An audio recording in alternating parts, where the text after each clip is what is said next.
What's up guys, in today's video I'll show you how to update Tailscale on Windows. The recommended option by Tailscale is to enable auto updates. On your desktop, make sure Tailscale is running and open the Tailscale system tray icon, right click on it and go to Preferences. Toggle automatically install updates to on. You can also manage auto updates for new devices from the admin console under Settings, Device Management, then auto update new devices. To do a manual update, open your browser and go to tailscale.com/download. Under Windows, click Download to get the latest installer. Once the installer finishes downloading, run it. The setup will automatically detect your current version and update it to the newest release without removing your settings.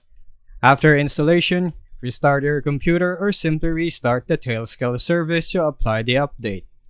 And that's how you update Tailscale on Windows. Thanks for watching.